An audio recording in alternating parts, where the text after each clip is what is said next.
Bé, en principi, jo m'he fet unes quantes notes perquè així en aquesta moció n'hi ha molta tela que tallar, encara que s'ha fet un xicot de resum, però sí n'hi ha molt més contingut.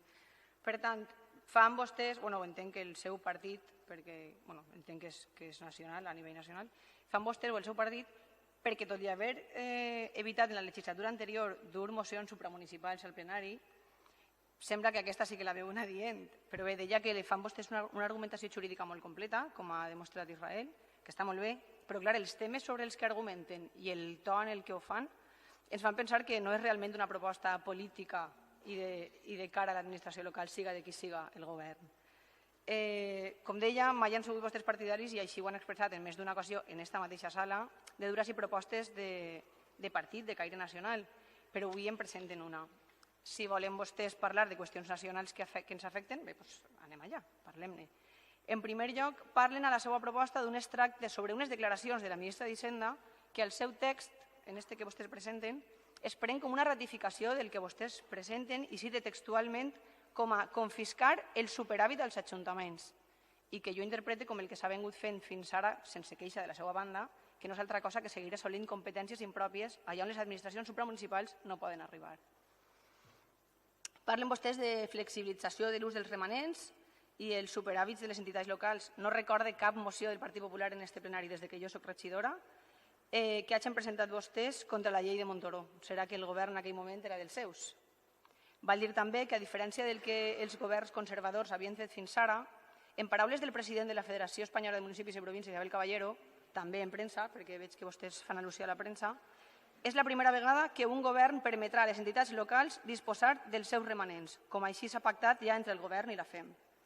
Però, ojo, perquè això s'haurà d'aprovar en una llei o decret llei, i ahir la feina serà de vostès, a veure si voten conjuntament amb el govern o s'alineen amb l'extrema dreta.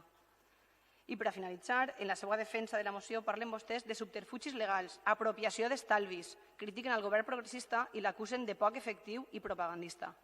Què volen que els diga? No em sembla a mi que això es pugui vestir com una moció apolítica en benefici de les entitats locals, siguen del partit que siguen. Així que no votarem a favor d'una moció desfasada en el temps, perquè ja els dic que aquest pacte ja està en marxa, que fa unes demandes acordades amb la FEM que critica el govern i finalment el que vol és que complisca el pacte que el govern ja ha fet. I perquè quede clar, no és sols que no es confisquen ni s'expropien els estalvis de ningú, sinó que a més el que es planteja és aquesta mateixa flexibilització que vostès estan demanant ara i que mai abans s'havien demanat. Per tant, el govern progressista, tot i que vostès l'acusen d'engrossar el dèficit, està donant facilitats als ajuntaments com el nostre per a gastar de la forma que considerem.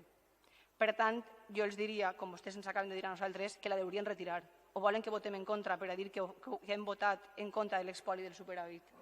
La reflexió que vostè me demana. Mira, la reflexió que jo li faig és que vostès parlen d'aparcar ideologies, que al PP li dona igual qui governe. Bé, el dia que vostè el que presenta avui és una moció del seu partit. Si vostè, tot este alegato que acaba de fer, que està molt bé, jo li respecte i li compartisc, ojo, que no se despiste ningú, jo li compartisc. El que és de Massanassa per Massanassa, això és així, pels veïns del poble i les veïnes. Però una cosa molt important, quan vinga vostè així, en una moció local, que lluita pels interessos de Massanassa i sense cap caire polític, com vostè diu que presenta, però en realitat no ho presenta així, presenta una moció del seu partit on, a més, se fan unes declaracions un poquet fora de lloc, jo seré la primera que la firmen vostè, no que la vote a favor, que la firmen vostè. I si el que jo li he explicat així avui, que és que lluny d'això i aquesta realitat que vostè explica, és completament diferent, que s'està intentant i gestionant en la FEM per a que s'ampliï i se flexibilitzi la capacitat dels ajuntaments per a gastar, si això passa al contrari, jo seré la primera que me l'envaini i m'ho trague. I ho reconec així, que el meu govern m'ha enganyat.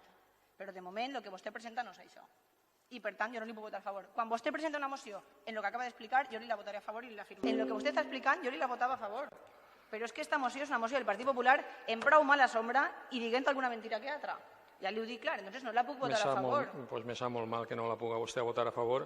Està parlant d'ampliació del dèficit quan el dèficit s'amplia perquè s'estan fent ajudes socials per a tot el món.